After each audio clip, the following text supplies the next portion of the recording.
Биография Джорджа Мюллера, глава 7. Институт изучения Писаний. 9 января 1934 года. В течение последних 18 месяцев брат Крейг и я раз в месяц проповедовали в Брисингтоне, деревне близ Бристоля. Но мы не видели каких-либо плодов наших трудов там. Это побудило меня усердно молиться Господу за обращение грешников в том месте. Я попросил Господа обратить, по крайней мере, хотя бы одну душу этим вечером, чтобы мы могли хоть немного приободриться. Сегодня вечером молодой человек пришел к познанию истины. 21 февраля. Я начал составлять план для учреждения организации по распространению Евангелия дома и за границей. Я веряю этот вопрос Богу. 25 февраля. Сегодня я опять имел побуждение молиться о формировании нового миссионерского учреждения, чувствовал еще более определенно, что нам нужно это сделать. Некоторые люди могут спросить, почему мы создаем новое учреждение для распространения Евангелия, почему мы не присоединяемся к другим, уже существующим религиозным обществам. Я приведу наши причины, чтобы показать, что поступить именно так нас побудило не что иное, как желание сохранить добрую совесть. Слово Божье – это единственное, что определяет нормы поведения и устремления учеников Господа Иисуса. Сравнивая существующие религиозные общества со Словом Божьим, мы обнаружили, что они так далеко отошли от Него, что мы не можем объединиться с ними и при этом сохранить добрую совесть. Цель, которой руководствуются эти общества в своей работе, состоит в том, чтобы в конечном счете обратить весь мир. Они ссылаются на отрывок из Аввакума 2.14, «Ибо земля наполнится познанием славы Господа, как воды наполняют море». Или Исайя 11.9. «Ибо земля будет наполнена ведением», в английском переводе «познанием Господа, как воды наполняют море». Эти отрывки относятся не к нынешнему познанию Господа, а к тому, которое начнется, когда вернется Господь. В настоящее же время духовное состояние не только не будет улучшаться, а наоборот ухудшится. Обратятся только люди, призванные для Господа из среды язычников. Это ясно видно из многих отрывков Писания. Смотрите Евангелие Матфея, 13 глава стихи 24 по 30, 36-43, 2 Тимофею, глава 3, стихи 1 по 3, Деяния апостолов 15-14. Сердечное желание и усердная молитва об обращении грешников соответствуют Писанию, но ожидать обращения всего мира противоречит Писанию. Мы не можем ставить перед собой такие цели в служении Господу. Но что гораздо хуже, так это связь этих религиозных обществ с миром. В насущных вопросах дети Божьи должны получать пользу от мира, но что касается предлежащей работы, то необходимо, чтобы те, кто призван к ней, вели духовную жизнь, от которой неверующие совершенно отчуждены. Дети Божьи должны быть преданными Господу и воздерживаться от общения с невозрожденными. Связь с миром в этих религиозных обществах очевидна, потому что каждый, кто жертвует определенную сумму, засчитывается его членом. И хотя этот человек может жить в грехе, может всем демонстрировать, что не знает Господа Иисуса, но если только платятся деньги, он зачисляется членом общества и получает право голоса. Более того, любой, кто внесет большую сумму, может стать пожизненным членом, даже если он откровенно грешит. Конечно же, этого быть не должно. Методы, какими эти религиозные общества получают деньги для работы Господа, также не соответствуют Писанию. Широко распространена практика просить необращенных о деньгах, чего не делал бы даже Авраам. Посмотрите книгу Бытие, 14 глава, стихи 21 по 24. Тогда насколько же меньше должны это делать мы? Нам запрещено иметь общение с неверующими в подобных вопросах, потому что мы находимся в общении с Отцом и Сыном. Поэтому мы можем получить все от Господа, что нам может понадобиться в служении Ему, не испытывая потребности обращаться к необращенному миру. Первые ученики поступали именно так. Ибо они ради имени Его пошли, не взяв ничего от язычников. 3 Иоанна, 7 стих. Люди, управляющие делами этих религиозных обществ, могут быть необращенными грешниками или даже открытыми противниками истины. Это позволяется только потому, что они очень влиятельны или богаты.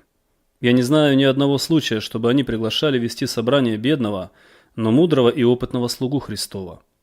Я уверен, что, следуя этим принципам, Они не пригласили бы даже галилейских рыбаков или самого Господа Иисуса Христа. Ученики Господа Иисуса не должны судить о пригодности человека для служения в церкви по положению, которое он занимает в этом мире, или по богатству, которое он имеет. И почти все эти общества попадают в долги.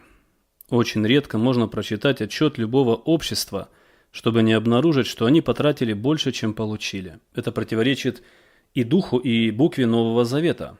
Не оставайтесь должными никому ничем, кроме взаимной любви. Римлянам 13:8. Брат Крейг и я вполне осознаем, что многие истинные дети Божьи связаны с такими религиозными обществами. Во многих случаях Господь благословляет их усилия, несмотря на существующую практику, которую нельзя признавать соответствующей Библии. Однако нам кажется, что воля Божья для нас состоит в том, чтобы мы были отделены от этих обществ. По благословению Божьему мы можем помогать детям Божьим в этих обществах осознавать, что они поступают не по Писанию. Мы остаемся связанными братской любовью с отдельными верующими, входящими в такие общества. Мы не должны судить их ни при каких обстоятельствах, когда они не понимают, что их практика противоречит Писанию. Но если бы мы, глядя на них, и сами поступали бы подобным образом, мы бы не смогли остаться с чистой совестью. Мы подумали, что если мы ничего не сделаем для поддержки миссионерской работы, то это нанесет ущерб братьям, совместно с которыми мы работаем. Поэтому мы желали сделать что-то для распространения Евангелия и дома, и за границей. Однако начинать нужно было с малого. 5 марта. Этим вечером на общем собрании брат Крейг и я изложили принципы, на которых мы собирались учредить нашу организацию для распространения Евангелия дома и за границей. Внешне не было ничего впечатляющего, ни в количестве присутствующих людей, ни в наших речах. Возможно, Господь милостиво послал свое благословение на это учреждение, которое будет называться «Институт проповеди Писания на родине и за границей». Принципы института. Первое. Мы считаем каждого верующего призванным помогать в деле Христовом, и у нас есть библейские причины ожидать Господнего благословения на нашу работу веры и труд любви. Мир полностью не обратится до возвращения нашего Господа Иисуса, и пока Он еще не пришел, необходимо использовать все духовные средства, чтобы собрать избранных Божиих. Второе. С Божьей помощью мы не будем искать поддержки в этом мире. Мы не намереваемся просить необращенных людей высокого ранга или богатства поддерживать наше учреждение, потому что мы верим, что это будет непочтительно по отношению к Господу. Во имя Бога нашего поднимем знамя, Псалом 19:6. Только Он будет нашим покровителем. Если Он помогает нам, мы будем преуспевать, а если Он не на нашей стороне, то мы не добьемся успеха. Третье. Мы не будем просить деньги у неверующих, хотя и будем принимать пожертвования, если они захотят приносить их по собственному желанию. Смотрите Деяния апостолов, 28 глава, стихи 2 по 10.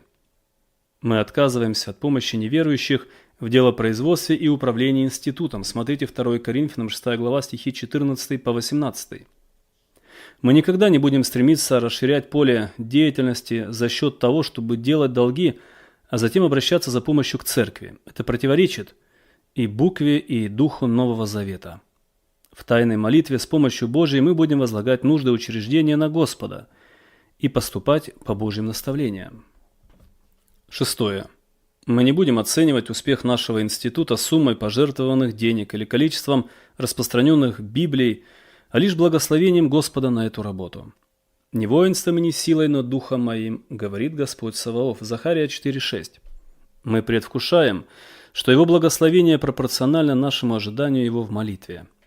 Седьмое. Хотя мы не желаем ненужного разделения, мы хотим действовать только согласно Писанию, не идя на компромисс с истиной. Мы с благодарностью будем принимать любое библейское наставление, которое могут дать нам после молитвы опытные верующие, касательно нашего института. Цели института. Первое. Мы будем помогать дневным школам, воскресным школам и школам для взрослых, разрабатывая учебные пособия, основанные на библейских принципах. По мере того, как Господь будет обеспечивать нас финансами и подходящими учителями и будет прояснять наш путь, мы будем учреждать подобные школы. Мы также намерены устраивать бедных детей в подобные дневные школы. В нашей дневной школе учителями должны быть благочестивые люди, показывающие библейский путь спасения и не использующие методы обучения, противоречащие принципам Евангелия. Б. В нашей воскресной школе учителями должны быть верующие люди, а занятия будут посвящены только изучению Священного Писания. Мы считаем противоречащим Писанию, чтобы человеку, который лично не знает Господа, было позволено преподавать библейское учение. В. Институт не предусматривает обеспечивать какую-либо школу для взрослых Библиями, заветами или учебниками, за исключением верующих учителей. Второе. Мы будем распространять Священное Писание. Третье. Мы будем помогать миссионерам, чье служение будет соответствовать Писанию. 7 марта. Сегодня у нас остался только 1 шиллинг. Этим вечером, когда мы вернулись домой с работы, мы застали нашего портного, ожидавшего нас. Он принес новую одежду для брата Крейка и меня, которую заказал для нас другой брат. 23 апреля. Вчера и сегодня я просил Господа послать нам 20 фунтов, чтобы мы смогли купить больше Библий и заветов, чем может позволить наш небольшой фонд. Этим вечером сестра, которую мы не просили о деньгах, пообещала дать нам эту сумму. Она добавила, что испытывала особенную радость, знакомясь со Священным Писанием, так как чтение Слова привело ее к познанию Господа. 8 июня. Этим утром, несмотря на многократную молитву и чтение Слова, в мой дух так и не пришел основной библейский текст для проповеди. Когда я проснулся, в моем уме всплыли слова: «Моей благодати достаточно для тебя». Как только я оделся, я сразу же обратился ко 2 Коринфянам 12 главе, чтобы рассмотреть это место Писания. Но после молитвы я пришел к выводу, что этот отрывок не связан с темой проповеди, как я поначалу думал. Поэтому я последовал моей обычной практике в подобных случаях. Я продолжил чтение Писания с того места, на котором остановился прошлым вечером. Когда я прочитал Евреям 11 глава, стихи 13 по 16, я почувствовал, что это тема проповеди. И, помолившись, я утвердился в этом, и Господь открыл мне этот отрывок. Я проповедовал на его основании с огромным наслаждением. Бог обильно благословил то, что я говорил, и по меньшей мере 1 душа обратилась к Господу. 25 июня. Эти последние 3 дня у меня было совсем мало настоящего общения с Богом, и по этой причине я был раздражительным и духовно слабым. 26 июня я поднялся рано утром и провел до завтрака около 2 часов в молитве. Сейчас я чувствую себя спокойней. 11 июля. Я много молился о директоре для школы мальчиков, которая будет учреждена на нашем небольшом институте. На эту должность претендовали 8 человек, но ни один из них не подошел. Теперь, наконец, Господь посылает нам брата, который начнет работу. 9 октября. Наш институт, учрежденный в надежде на Господа, действует уже 7 месяцев. Многие были благословлены учением. В воскресной школе у нас приблизительно 120 детей. В школе для взрослых около 40 взрослых, в дневных школах 209 детей. Мы распространили 482 Библии и 520 Новых Заветов. И, наконец, значительная сумма была потрачена на поддержку миссионерской работы. 28 октября. Мы с тревогой узнали о бедном маленьком сиротском мальчике, который некоторое время посещал одну из наших школ. Его недавно забрали в богадельню за несколько миль от Бристоля. Он очень расстроен тем, что больше не сможет посещать нашу школу и служение. Может, это побудит меня сделать что-нибудь для обеспечения насущных нужд обездоленных детей, из-за чего этого бедного мальчика забрали из школы. 4 ноября я провел большую часть утра в чтении Слова и в молитве. Я также попросил о хлебе насущном, так как у нас не осталось практически ничего. 5 ноября. Я провел почти весь день в молитве и чтении Слова. Я вновь молил Господа о восполнении наших насущных нужд, но ответа еще не получил. 8 ноября. Снова Господь на протяжении всей недели милостиво восполнял наши каждодневные нужды, несмотря на то, что в начале недели у нас практически ничего не оставалось. На этой неделе я много молился о деньгах, больше, чем в какую-либо другую неделю с момента нашего приезда в Бристоль. Господь обеспечил нас ими через людей, которые выплатили свой долг перед нами. Мы также продали некоторые вещи, в которых больше не нуждались. 31 декабря. С тех пор, как брат Крейг и я трудимся в Бристоле, 227 братьев и сестер добавились к нашему общению. Из них 103 приняли Господа, многим открылся истинный свет Евангелия, другие возвратились из отступничества. 47 новообращенных спаслись в церкви Гидеон и 56 в церкви Вифезда. 1 января 1835 года. Прошлым вечером мы провели особое молитвенное собрание, чтобы поблагодарить Господа за множество милостей, которые мы получили в течение прошлого года. Мы просили Его продолжать являть нам свое покровительство и благоволение. 13 января. Я ходил из дома в дом, посещая людей, которые жили на улице Оранжевой, чтобы узнать, нужны ли кому-либо Библии, умеют ли они читать и хотят ли они отправить своих детей в наши дневные или воскресные школы. Это предоставило мне множество возможностей побеседовать с ними об их духовных нуждах. 15 января. Этим утром я опять ходил от дома к дому по Оранжевой улице. Я получаю огромное удовольствие от этой работы, так как это очень важно. Но я настолько занят другой работой, что у меня остается совсем мало времени на это. 21 января. В ответ на молитву я получил 5 фунтов для Института проповеди Писания. Господь одаривает нас, если мы продолжаем отдавать. На протяжении прошлой недели 58 копий Писания были проданы по сниженным ценам. Мы хотим продолжать эту важную работу, но нам понадобится существенная финансовая поддержка. 28 января.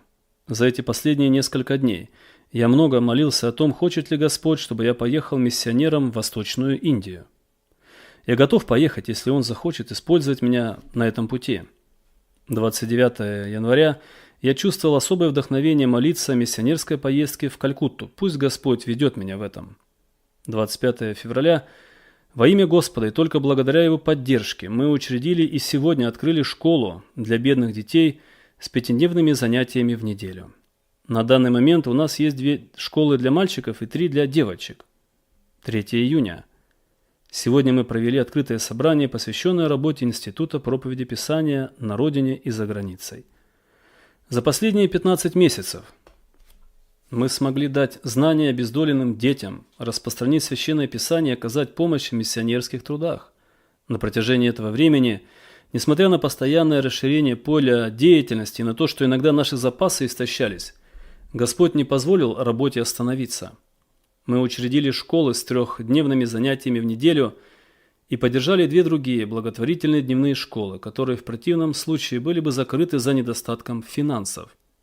Количество детей, которым было обеспечено обучение в дневных школах, возросло до 439. Число распространенных экземпляров Священного Писания включает 795 Библий и 753 Новых Завета. Мы также оказали содействие миссионерской работе в Канаде, Восточной Индии и континентальной Европе. 25 июня. Наш маленький мальчик настолько болен, что у меня нет надежды на его выздоровление. 26 июня. Прошедшим вечером я молился о том, чтобы Бог поддержал мою дорогую жену в этом испытании.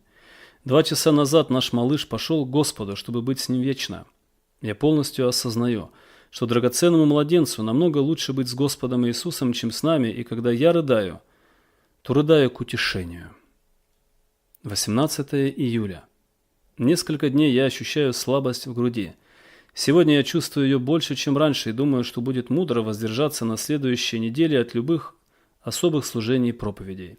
Да поможет мне Господь, чтобы через это я мог еще больше приблизиться к Нему. 31 июля.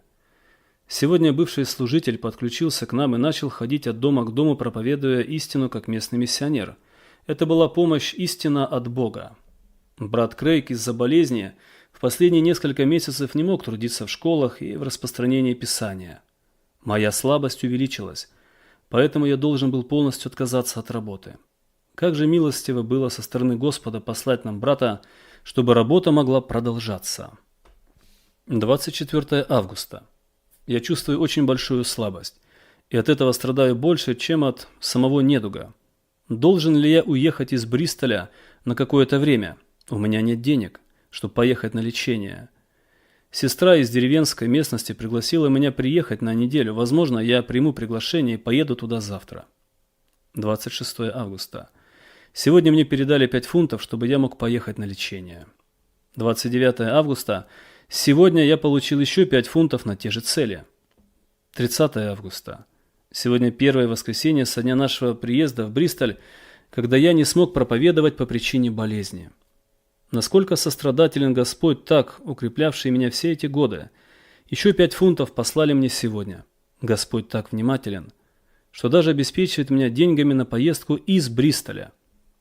19 сентября. Я получил трогательное письмо от брата и 2 сестер в Господе, которые живут на острове Уайт.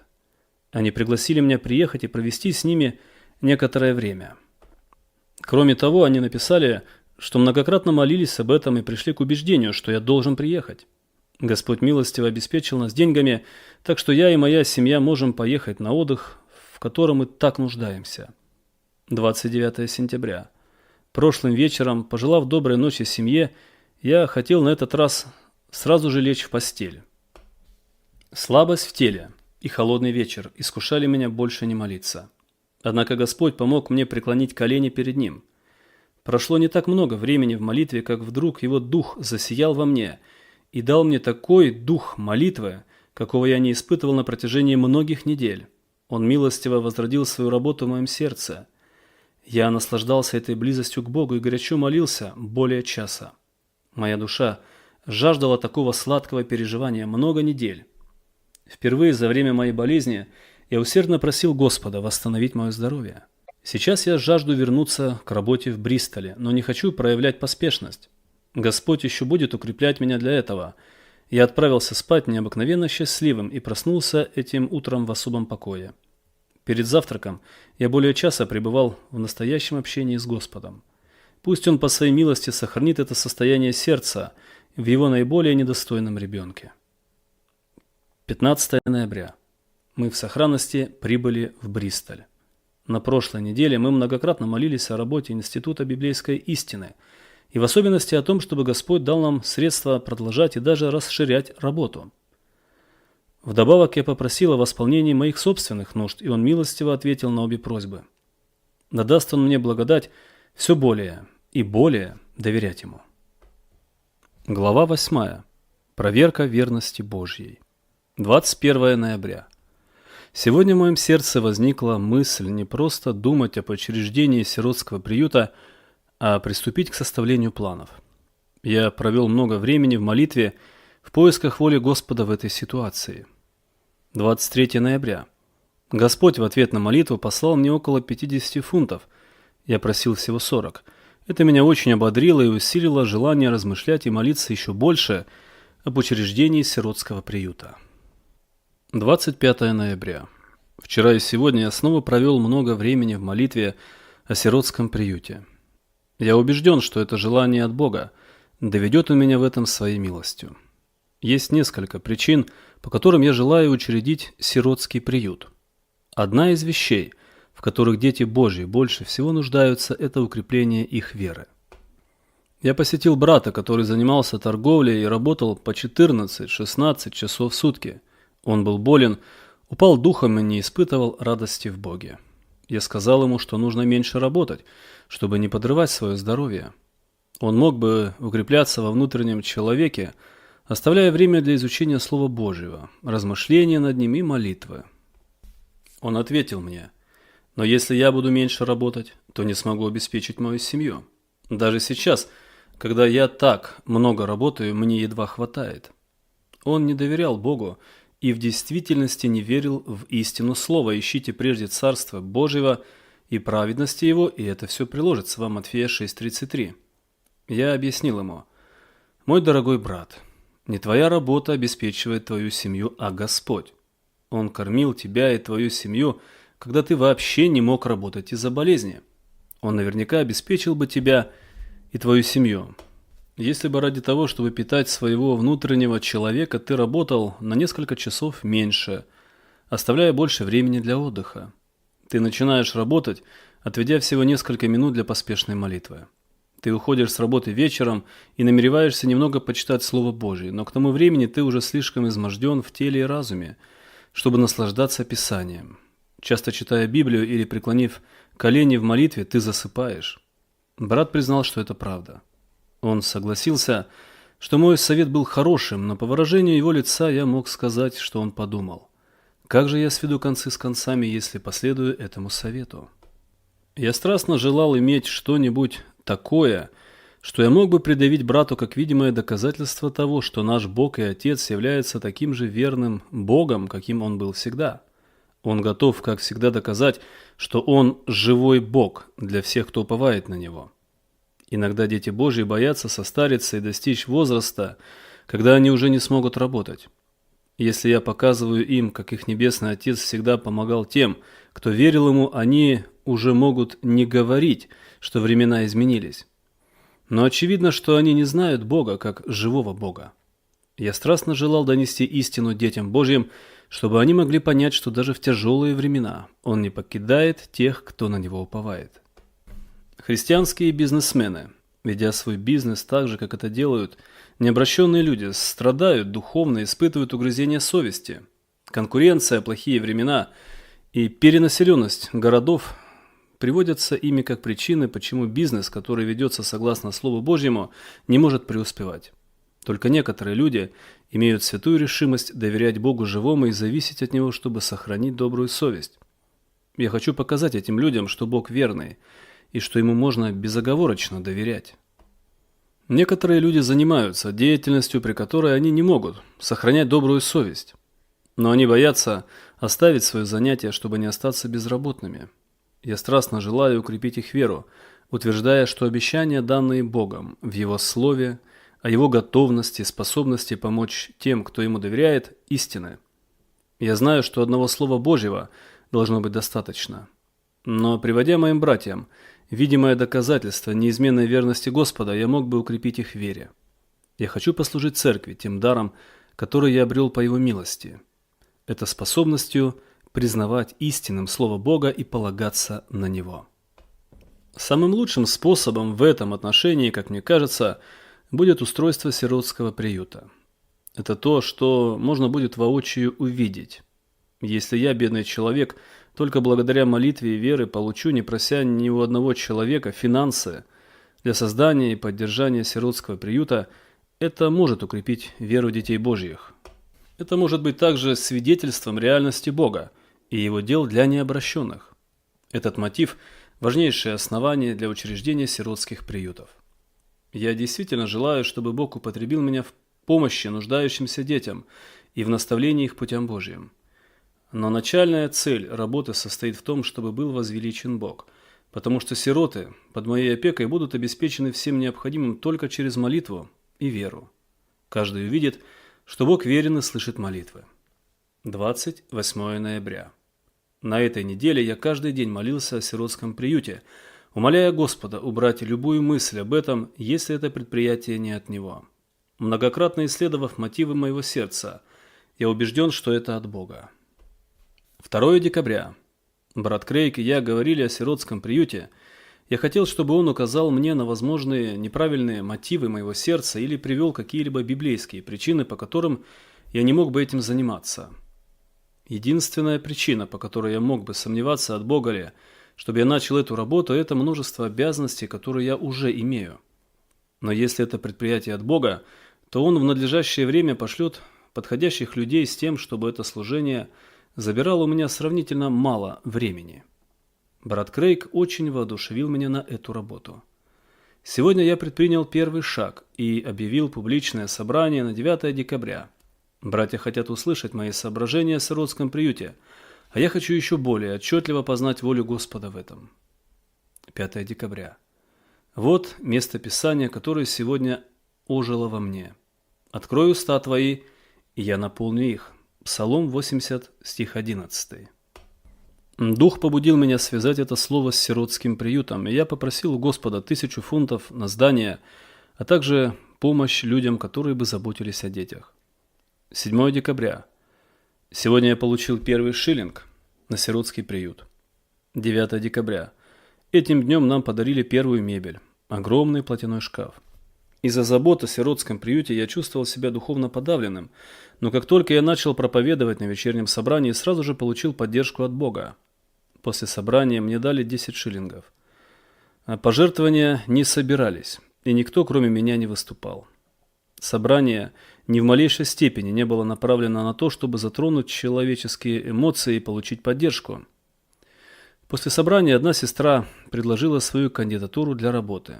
Я пошел домой счастливым в Господе и полным уверенности, что это дело состоится, хотя мы и получили всего 10 шиллингов. 10 декабря. Я получил письмо от брата и сестры, которые написали: «Мы готовы служить в предполагаемом сиротском приюте, если вы сочтете, что мы достаточно для этого подготовлены. Мы также предоставим всю мебель и домашнюю утварь, которую Господь дал нам, чтобы использовать в приюте. Мы делаем это, не ожидая какой-либо зарплаты, веря, что если это воля Господа для нас, то Он восполнит все наши нужды». На протяжении последующих нескольких недель Бог отвечал на наши молитвы о сиротском приюте. Помимо финансовой поддержки, нам предложили мебель, ткань, кухонную утварь, одеяло, тарелки и чашки. В некоторые дни приходило совсем мало, и я начинал испытывать смущение. Но Бог укреплял меня в такие времена, побуждая сердца других людей обильно восполнять наши нужды. Еще несколько людей предложили свои услуги по работе с сиротами, полностью доверяя Богу в вопросе их материального обеспечения. Одна сестра, в частности, стала для меня источником огромного благословения, даровав щедро, хотя имела совсем малое. Она получала всего несколько шиллингов в неделю, работая швеей. Когда умер ее отец, он оставил ей в наследство 400 фунтов. Она выплатила долги по имуществу, дала 100 фунтов своей матери, а 100 фунтов принесла мне для сиротского приюта. Прежде чем принять деньги, мне очень захотелось с ней побеседовать. Я хотел узнать ее мотивы. Возможно, она дает эти деньги, руководствуясь эмоциональными чувствами и не учитывает всех обстоятельств. Но мне не пришлось долго с ней общаться, поскольку я убедился, что она спокойная, мирная, внимательная последовательница Господа Иисуса. Она не руководствовалась человеческими соображениями, а хотела поступить по словам нашего Господа: «Не собирайте себе сокровищ на земле». Матфея 6:19. «Продавайте имение ваше и давайте милостыню». Лука 12:33. Пока я продолжал ее расспрашивать, чтобы понять, действительно ли она все оценила, она сказала: «Господь Иисус отдал последнюю каплю крови за меня. Неужели я не могу дать ему 100 фунтов?» Я должен обратить внимание на 4 момента в поведении этой возлюбленной сестры. Первое. Она сделала все это в тайне, тем самым подтвердив, что она не искала похвалы от людей. Второе. Она осталась, как и прежде, скромной и смиренно-мудренной. Ее желанием было угодить Господу, а не произвести впечатление на людей. Третье.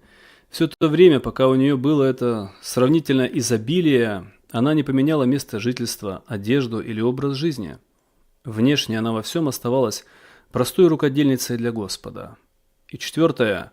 Она продолжала все это время зарабатывать своим шитьем, получая 3 шиллинга или немного больше за неделю, в то время как жертвовала деньги 5-фунтовыми купюрами.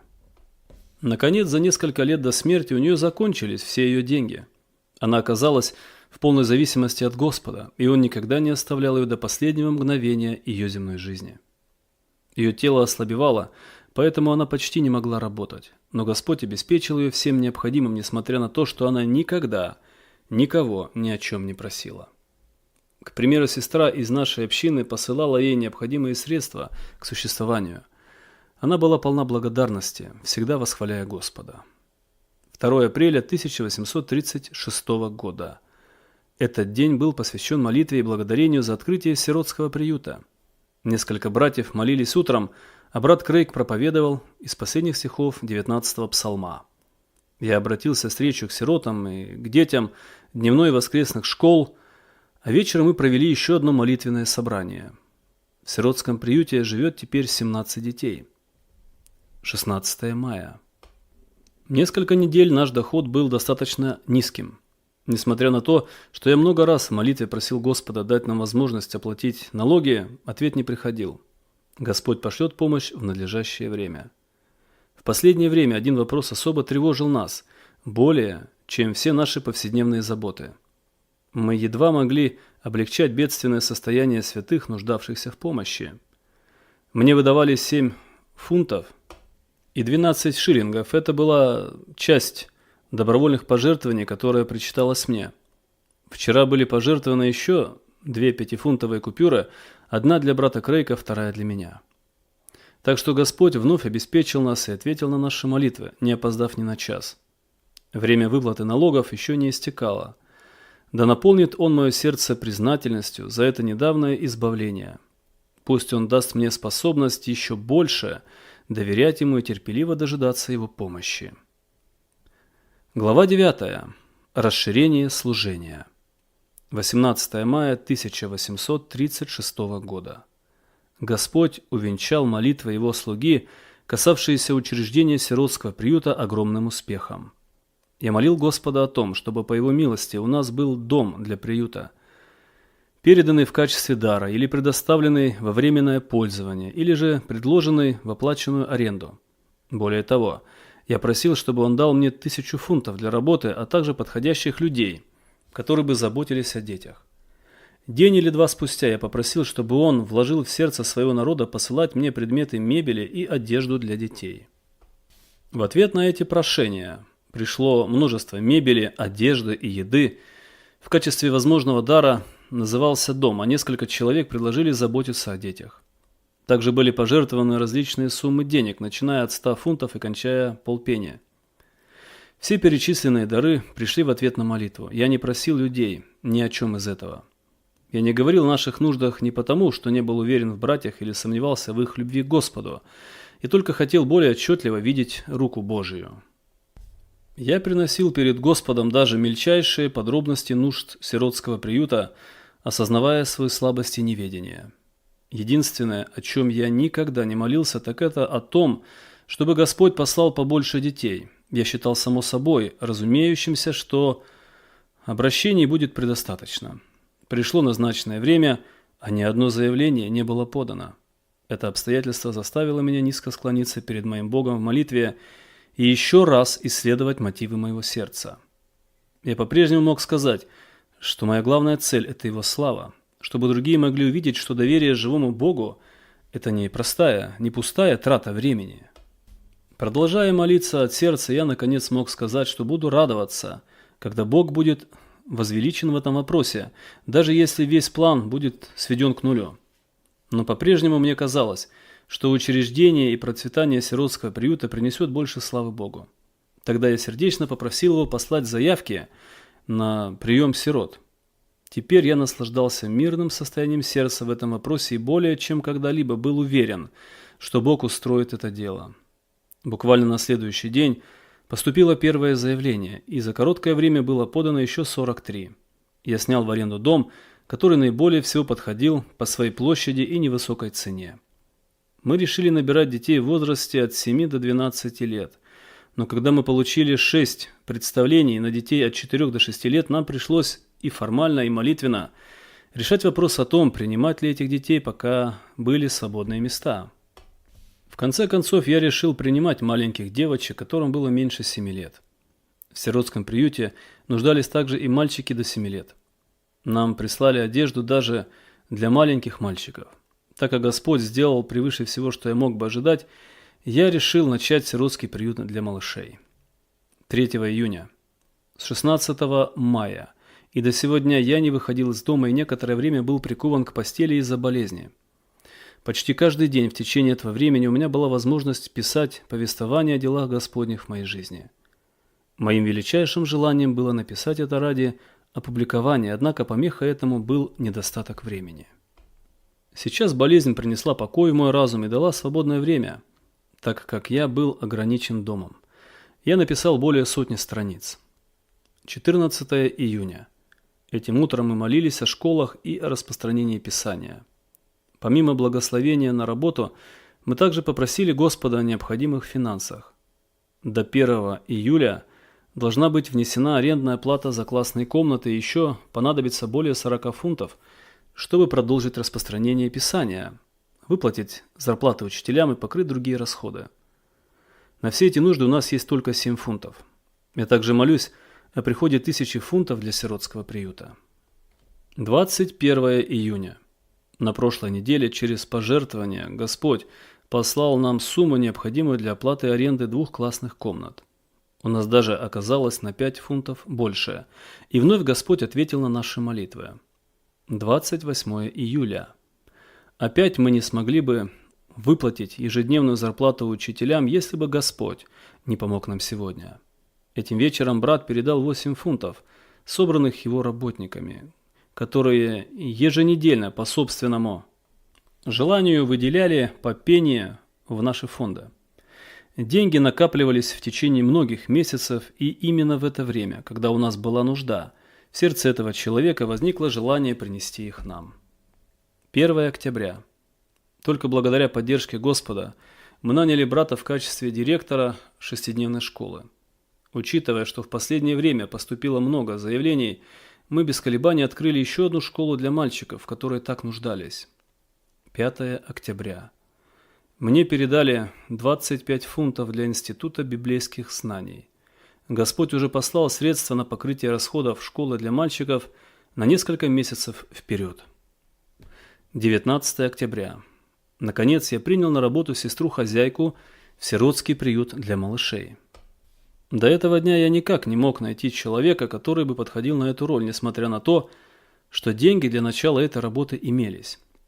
Поступило еще несколько заявлений о приеме осиротевших малышей. 25 октября. Благодаря милостивой руке Бога мы получили подходящие помещения, чтобы разместить сиротский приют для малышей. 5 ноября. Один брат даровал 100 фунтов для внесения арендной платы. В декабре прошлого года я многократно просил Господа побудить сердце этого брата даровать 100 фунтов. Я сделал пометку об этой молитве в моем журнале 12 декабря 1835 года. 25 января 1836 года он предложил 50 фунтов, а 5 февраля он дал еще 50. Когда я вспомнил, что эта молитва была записана в моем журнале, то показал это даятелю. Мы вместе порадовались. Он потому, что стал инструментом даяния, а я потому, что получил ответ на мою просьбу. 30 ноября. Из-за множества неотложных дел я некоторое время не молился о денежных средствах. Но, находясь в великой нужде, я чувствовал побуждение усердно искать Господа. В ответ на эту молитву брат вручил мне 10 фунтов. Несколько месяцев у него в сердце было желание дать эту сумму, но он не мог сделать это так, как у него не было средств. Сейчас, во время нашей великой нужды, Господь обеспечил его средствами, и он использовал их, чтобы помочь нам. Вдобавок к этим 10 фунтам я получил письмо с 5 фунтами от сестры, которую никогда не видел. Она написала: «В последнее время у меня было побуждение послать вам деньги, так как я чувствую, что у вас есть какая-то нужда. Поэтому я послала вам 5 фунтов. Это все, что было в доме на этот момент». 15 декабря. Этот день был посвящен молитве и благодарению за сиротский приют для малышей, который открылся 28 ноября. Утром мы провели молитвенное собрание. Днем, помимо молитвы и благодарения, я обратился к 350 детям наших дневных школ и сиротских приютов. На протяжении всего года нам жертвовали деньги, пищу, одежду, книги и уголь. Мы также получили предложение о бесплатном медицинском попечении и лекарствах. 31 декабря. Мы провели молитвенное собрание восхваления Господа за Его благость, которую Он являл нам на протяжении всего года, и просил Его продолжать простирать свое благоволение на нас. 18 мая 1837 года. Сейчас в 2 сиротских приютах живут 64 ребенка. Мы ожидаем еще 2, и тогда 2 приюта будут полностью заполнены. 28 мая. Сейчас повествование о делах Господних в моей жизни готово к печати. Я молю Господа послать мне ту сумму, которой недостает до 1000 фунтов для сиротских приютов. В моем уме это уже как совершившийся факт, и я многократно благодарил Бога за то, что Он непременно добавит все до единого шиллинга к этой сумме. Я искренне желал, чтобы книга не выходила из печати до тех пор, пока каждый шиллинг в счет этой суммы не будет дан мне в ответ на молитву. И тогда я имел бы величайшую привилегию донести в этой книге свидетельство о Боге. Я опять усердно молился о недостающей до 1000 фунтов сумме денег, и вот этим вечером были внесены еще 5 фунтов, так что теперь получена полностью вся сумма. Практически ежедневно за последние 18 месяцев и 10 дней я представал с этим прошением перед Богом. С того момента, как я обратился к Господу, и до тех пор, пока Он даровал полностью эту сумму, я никогда не сомневался, что Он даст мне все до единого шиллинга.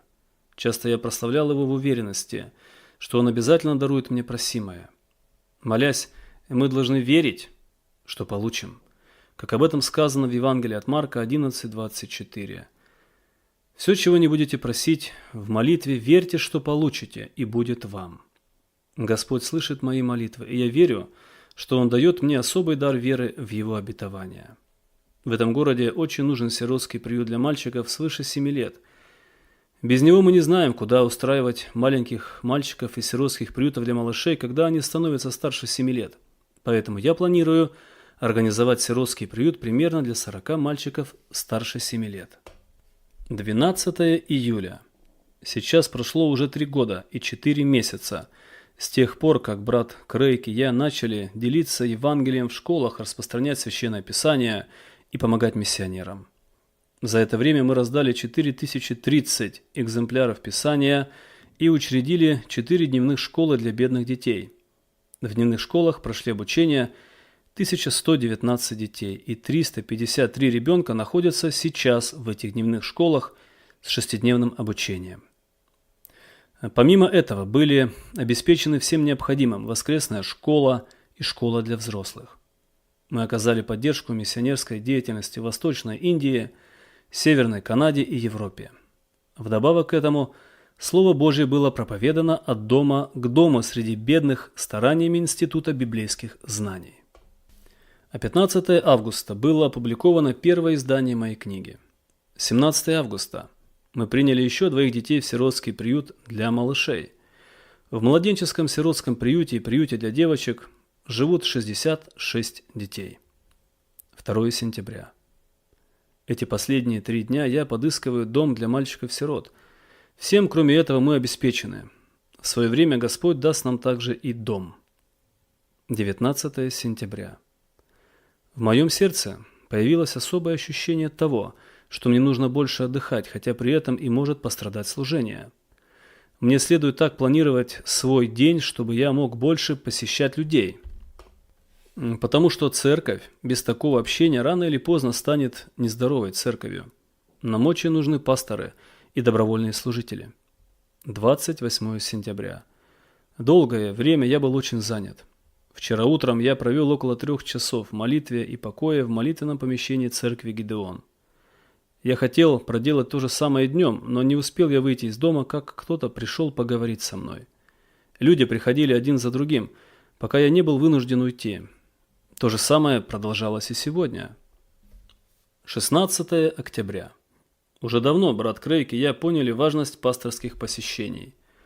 Одна из наших величайших проблем состоит в том, что у нас нет возможности уделять на это больше времени. Сегодня вечером мы провели общее собрание 2 церквей. Брат Крейг, я и еще один брат из Девоншира говорили о важности пасторского посещения, о препятствиях, возникающих перед нами, и о том, есть ли способы устранения некоторых из этих препятствий. Пасторское посещение имеет важное значение по нескольким причинам. Опека и забота о святых может помочь избежать отступничества, так как мы консультируем их в вопросах семьи, бизнеса и в духовных вопросах. Мы хотим поддерживать исполненное любви, открытое общение с людьми. В нашем случае особыми препятствиями служили: первое – огромное количество людей, находящихся в общении с нами. Мы могли регулярно посещать примерно около 100 человек, но в нашей общине сейчас около 400 человек. Второе – отдаленность домов святых от наших домов. Многие верующие живут на расстоянии более 2 миль от нас. Третье – Господь благословляет наши труды. С тех пор, как мы начали служение в Бристоле, не было ни одного года, чтобы к нашей общине не присоединилось 50 или более человек. С каждым из этих людей необходимо было беседовать по несколько раз, прежде чем принять их в общение. Четвертое. Брат Крейг и я несем ответственность за 2 церкви. На первый взгляд кажется, что работа разделена, но фактически двойное количество собраний означает почти в 2 раза больший объем работы. Пятое. Забота о большой церкви требует гораздо больше времени и сил, чем когда верующих мало. Шестое. Атмосфера, которая царит в нашей церкви, притягивает к нам многих братьев, которые проезжают через Бристоль. Они приходят к нам в гости или поселяются у нас, и нам необходимо уделять им некоторое время. Седьмое. Ежедневно мы должны отвечать на огромное количество писем. 8. Еще одним препятствием является физическая слабость, как брата Крейка, так и моя. Когда проповедь заканчивается, когда гости, которые у нас поселяются, уезжают, когда приемы гостей в нашем доме завершаются, когда необходимые письма хотя бы кратко написаны, когда церковные дела решены, мы чувствуем себя почти истощенными. 9. Даже если бы у нас и оставались силы после исполнения всех других обязанностей, состояние нашего духа не всегда располагало нас к посещениям. После утомительного дня духовное состояние больше подходит для тайной молитвы, а не для посещения святых. 10. Много внимания и времени требуют сиротские приюты, школы, распространение Писания, поддержка миссионерской деятельности и другая работа, связанная с институтом библейских знаний. Что же нужно делать при таких обстоятельствах? Господь не возлагает на нас непосильные для нас ноши, потому что Он не жестокий господин. Возможно, Он не желает побуждать нас посещать всех святых так часто, как мы считаем необходимым это делать. Нам нужны другие пасторы, не назначенные на эту должность, а такие, кого призвал Господь, и в кого Он вложил пасторское сердце и пасторские дары. Господь может поднять таких людей из нашего числа, или Он может найти их в другом месте. Но для экономии времени было бы мудро, как нам кажется, объединить две церкви – Вифезда и Гидеон – в одну и тем самым уменьшить количество еженедельных собраний. 21 октября. Сегодня Господь даровал мне дом для мальчиков-сирот на той же улице, где находятся два других сиротских приюта. 31 декабря. Итог 1837 года. 81 ребенок живет в 3 сиротских приютах, и о них заботятся 9 работников. 90 людей ежедневно садятся за стол. Господь, не упускай из виду нужды Твоего слуги. Теперь школам необходимо еще больше помощи, чем раньше, особенно в воскресной школе, где обучается около 320 детей. Господи, Твой слуга простой человек, но я доверяю Тебе и хвалюсь Тобой перед сынами человеческими. Не позволь мне потерпеть крах в этом труде. Не позволь, чтобы люди говорили, что это просто эмоции и энтузиазм, и что в конечном итоге все распадется. Глава 10. Устоять в испытании. 7 января 1838 год. Общее состояние моего здоровья, кажется, улучшается, но уже 9-й день Господень я не могу служить словом. Мое заболевание очень меня раздражает. 15 января. Моя головная боль уменьшилась по сравнению со вчерашним днем, но я еще далек до полного выздоровления. Бог очищает меня для своего благословенного служения, и я вскоре буду полностью трудоспособным. Он также восстановил горячность моего духа, и теперь я наслаждаюсь этим последние 3 дня. Он привлек мой дух к настоящему общению с собой и пробудил святое желание еще больше сообразовываться с его драгоценным сыном. Как легко молиться, когда Бог дает дух молитвы. Я провел около 3 часов в молитве, вдохновленные 63 и 64 псалмами. Уповая на это драгоценное слово, «Ты слышишь молитву» Псалом 64:3. Я изложил Господу следующие просьбы, умоляя Его записать их на небесах и ответить на них. 1. Чтобы Он дал мне благодать и прославлять Его в духе кротости и терпения в моих печалях. 2. Чтобы работа обращения людей к Богу через брата Крейка и меня не прекращалась, а продолжалась так же активно, как тогда, когда мы только что приехали в Бристоль. И даже более плодотворно, чем тогда. 3. Чтобы Он даровал еще больше духовного процветания церкви, которая находится под нашим попечением, чем мы имели до сих пор. 4. Чтобы Его обильное благословение пребывало на этой малой работе, так чтобы через нее многие были благословены и получили спасение. 5. Чтобы Он принес спасение всем детям, о которых мы печемся. И 6. Чтобы Он снабжал нас средствами для обеспечения работы этих учебных заведений и для их расширения. Я верю, что Бог услышал мои молитвы. В свое надлежащее время Он явно покажет, что услышал меня. Я записал мои просьбы, и когда Бог ответит на них, Его имя прославится. 16 января. Как благ Господь! Горячность духа по Его благодати сохраняется во мне, хотя этим утром, если бы не помощь Бога, я вновь бы ее утратил. Последние несколько дней стоит очень холодная погода, но сегодня я особо ощущаю это из-за слабости в теле. Я поднялся с колен и развел огонь, но по-прежнему было очень холодно. Я перешел в другую часть комнаты, но меня все еще знобило. Еще больше знобило. Наконец, помолившись немного, я решил походить, чтобы разогнать кровь по телу. Я молил Господа, чтобы это обстоятельство не лишило меня драгоценного общения с Ним, которое я имел последние 3 дня. Ведь именно этого добивается сатана. Я также исповедовался в грехе раздражительности из-за простуды и просил очистить мою совесть кровью Иисуса. Он был милостив ко мне, и мир мой был восстановлен.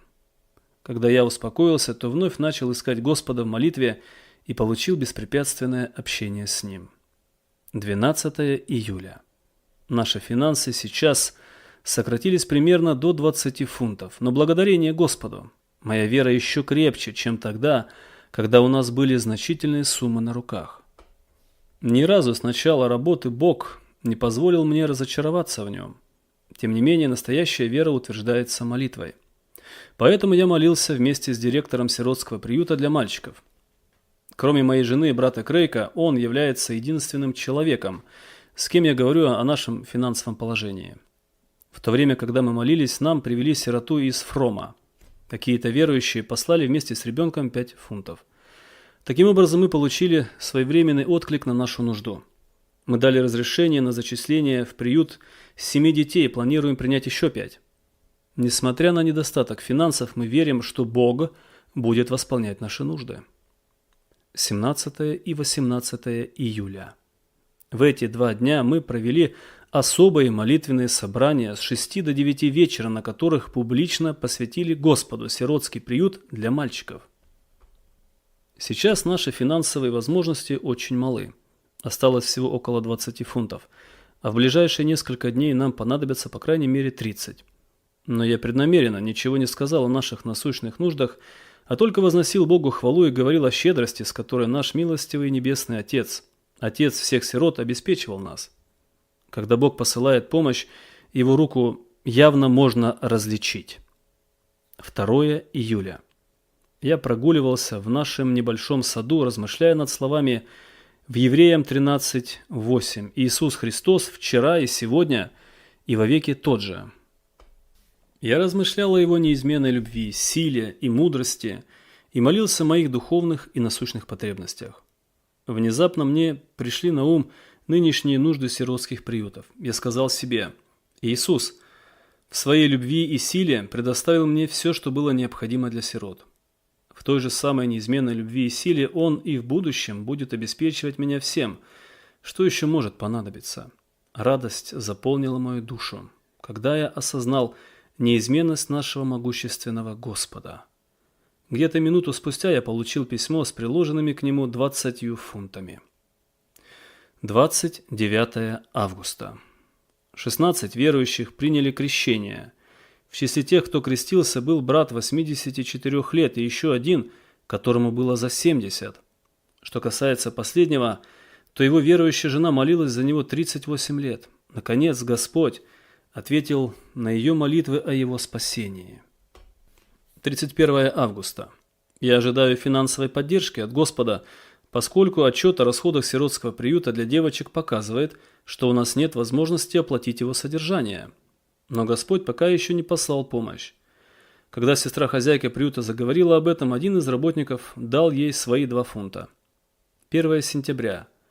Господь в своей мудрости и любви пока еще не послал помощь. Откуда она придет, не моя забота, но я верю, что Бог пошлет нам помощь в свое время. Его час еще не настал. В финансовом плане это самое трудное время, которое у меня когда-либо было за все время служения. 5 сентября.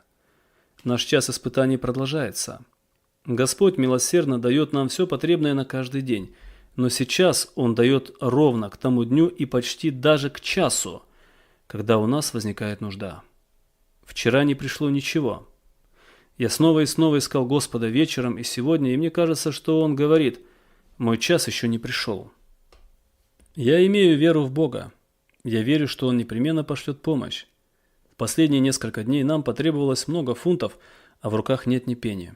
Этим утром один из работников дал 2 фунта на насущные нужды. Вечер. Господь послал помощь, чтобы побудить меня не переставать ожидать Его и доверять Ему. Когда я молился этим утром, во мне рождалась полная уверенность в том, что Господь пошлет помощь. Я заранее поблагодарил Его за ответ и попросил ободрить наши сердца, особенно в том, чтобы Он не позволил моей вере ослабеть. Через несколько минут после молитвы директор принес больше 4 фунтов, которые пришли в виде нескольких небольших пожертвований. Завтра нам принесут учетные книги из сиротского приюта для малышей, и нужно будет предусмотреть деньги на его содержание. В какой-то момент мне показалось, что было бы хорошо для этих целей придержать 3 фунта из поступивших денег, но мгновенно в моем уме всплыл стих «Довольно для каждого дня своей заботы» Матфея 6:34. Завтра Господь может послать гораздо больше того, в чем мы нуждаемся. Поэтому я передал 3 фунта одной из сестер, чья квартальная зарплата соответствовала этой сумме. Остаток пошел на покрытие расходов сиротского приюта для мальчиков. Поэтому у меня снова ни гроша.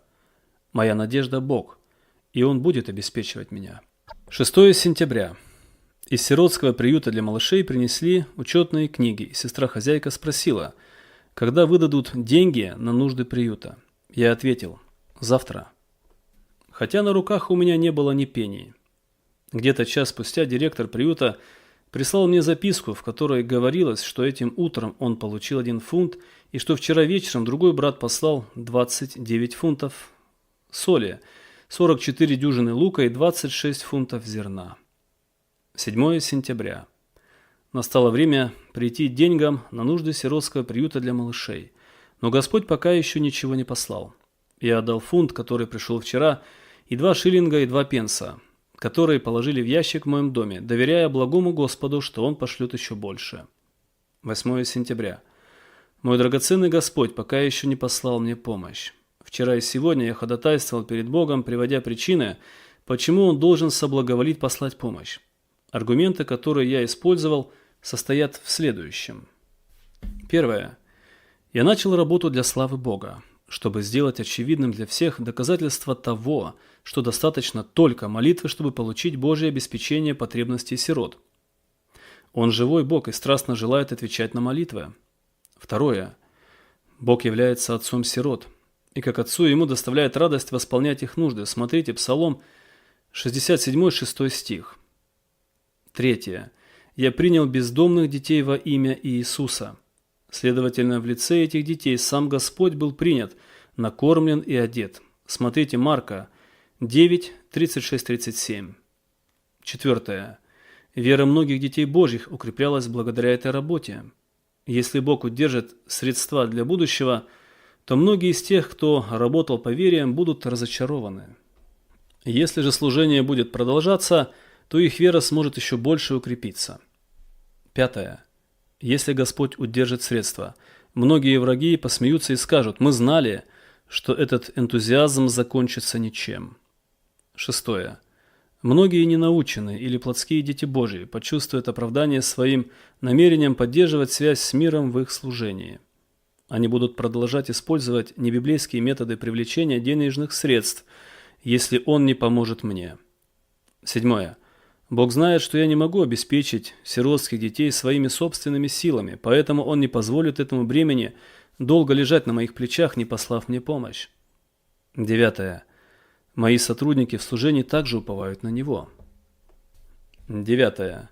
Мне придется распустить детей из-под нашего библейской опеки к их прежним друзьям и компаниям, если Он мне не поможет. Десятое.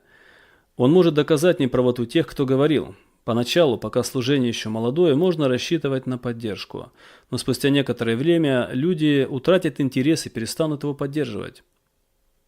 11. Если Он не пошлет обеспечение, как я смогу объяснить множество замечательных ответов на молитву, которые Он давал мне прежде, и которые мне показывали, что это работа от Бога? В некоторой степени я теперь понимаю значение слов «когда же», которые часто встречаются в молитвах в книге Псалмов. Но даже сейчас, по благодати Божьей, мои глаза устремлены только на Него, и я верю, что Он пошлет помощь. 10 сентября. Понедельник. Утреннее время. Ни в субботу, ни вчера деньги не пришли. Сейчас наступает полный кризис. Мы созвали братьев и сестер на совместную молитву. И я объяснил нашу ситуацию. Несмотря на это испытание веры, я по-прежнему уверен, что Бог поможет нам. Мы не должны приобретать чего-либо, что не можем оплатить, а дети никогда не должны испытывать недостаток в питании и теплой одежде. Мы обсудили, какое ненужное имущество можно было бы продать. Через несколько часов 9 шестипенсовых монет были кем-то положены в ящик для пожертвований в церкви Гедеон. Эти деньги были восприняты как заверение того, что Бог будет проявлять сострадание и пошлет больше. Около 10 часов, в то время, когда я снова молился о помощи, одна сестра передала моей жене 2 суверена для сирот. Она чувствовала, что должна была сделать это гораздо раньше. Несколько минут спустя она дала мне еще 2 суверена. Она сделала все это, не подозревая о нашей нужде. Так Господь милосердно послал нам небольшую помощь и сильно укрепил мою веру. 12 сентября. Испытание еще продолжается. Сегодня пришло только 9 шиллингов, которые дал один из сотрудников. И посреди этого великого испытания веры Господь милостиво хранит меня в великом мире. Он также позволяет мне видеть, что наш труд не тщетен. Вчера умерла одна из наших сирот, которой всего было 9 лет. Она приняла Иисуса Господом за несколько месяцев до смерти. 13 сентября. Помощь пока не пришла. Этим утром я сказал братьям и сестрам о состоянии финансов. Мы вместе помолились и провели очень счастливое собрание. Одна из сестер попросила меня не беспокоиться о ее зарплате, потому что она решила не получать ничего в течение года. 14 сентября. Я вновь встретился с братьями и сестрами, потому что Господь все еще не послал помощь. После молитвы один из сотрудников отдал мне все свои деньги, 16 шиллингов, сказав, что это не была бы молитва праведного, если бы он не отдал то, что имел. До этого дня сестры-хозяйки 3 приютов имели обыкновение еженедельно расплачиваться с булочниками и молочниками. Иногда подобным образом мы расплачивались также с мясником и с бакалейщиком. Но теперь, когда Господь посылает нам обеспечение только на день, мы сочли неправильным продолжать оплату подобным образом, так как недельный долг может оказаться таким, что мы не сможем его оплатить. Мы хотим поступать согласно заповеди Господа: не оставайтесь должными никому ничем. Так как Господь посуточно обеспечивает наши потребности, мы решили оплачивать каждую отдельную покупку. Мы никогда ничего не будем приобретать, если не сможем сразу оплатить эту покупку, даже если она может показаться нам крайне необходимой. Вот 15 сентября. Сегодня утром мы вновь собрались для молитвы. Бог утешает наши сердца, и мы ожидаем Его помощи. На сегодня и завтра остается достаточно провизии, но у нас нет денег для покупки хлеба. В течение дня поступило столько денег, что мы смогли купить обычное количество хлеба. И у нас еще осталось немного денег. Да будет прославлен Бог, который дал нам способность принять решение не приобретать ничего такого, за что мы не можем сразу же расплатиться. Мы с благодарностью приняли эти деньги из рук нашего Небесного Отца как доказательство того, что Он по-прежнему печется о нас. В свое время Он пошлет нам большие суммы. Глава 11. Вера Богу в восполнение каждой нужды. 16 сентября 1838 года. Полдень Господнего дня. Мы вновь собрались, чтобы помолиться за обеспечение сирот. Мы в мире и уповаем на Бога. Он поможет нам, хотя с прошлого вечера поступил всего 1 шиллинг. 17 сентября. Испытание продолжается. Переносить его с каждым днем становится все сложнее для нашей веры, но я уверен, что Бог пошлет помощь в ответ на наши ожидания. Несколько человек дали нам немного шиллингов, что позволило оплатить текущие расходы и купить провизию. Так что в этом плане мы не испытываем какого-либо недостатка. В течение долгого времени удерживается приход больших сумм, и это служит проверкой моей веры. Когда я обратился к Писанию за утешением, моя душа особенно освежилась 38-м псалмом. Я с радостью пошел на встречу с моими дорогими сотрудниками для молитвы, прочел им этот псалом и ободрил их драгоценными обетованиями, содержащимися в нем. 18 сентября. Мы получили 1 фунт и 8 шиллингов и купили необходимое количество мяса и хлеба, немного чая для одного из приютов и молоко для всех, ровно столько, сколько было нужно. Господь обеспечил нас не только на этот день, у нас еще остались деньги на хлеб на следующие 2 дня. Однако сейчас мы снова в затруднительном положении. Финансы истощились. Сотрудники, у которых и так очень мало денег, отдали последние шиллинги. А теперь посмотрите, как Господь помог нам. Женщина из Лондона привезла пакет с деньгами и сняла комнату прямо рядом с сиротским приютом для мальчиков. Сегодня днем она принесла мне деньги, которые составляли 3 фунта, 2 шиллинга и 6 пенсов. Мы находились на грани продажи тех вещей, которые нам еще были нужны. Но этим утром я попросил Господа не допустить этого и обеспечить нас другим путем. Деньги находились возле сиротских приютов несколько дней, но нам не передавались. Это убедило меня в том, что с самого начала в сердце Бога было желание нам помочь. Но так как Он наслаждается молитвами своих детей, Он позволил нам молиться так долго. Наша испытанная вера сделала ответ намного слаще и милей. Громкая хвала и благодарение вырвались из меня в первый же момент, как только я остался один. Этим вечером я снова встретился с моими сотрудниками для молитвы и хвалы, их сердца тоже были полны радости. Эти деньги легко покроют все расходы, которые предстоят нам на завтра. 22 сентября. Вчера и сегодня мы собирались для молитвы и хвалы. У нас нет срочной нужды, но 29-го подойдет время оплаты аренды 3 сиротских приютов. Мое утешение в живом Боге. На этой неделе Он таким удивительным образом помог мне, что было бы двойным грехом не доверять Ему, ожидая помощи в этом новом затруднении. Этим утром деньги не пришли. Около 2 часов дня – это время, когда мы обычно выдаем деньги учителям. Мы получили суверен –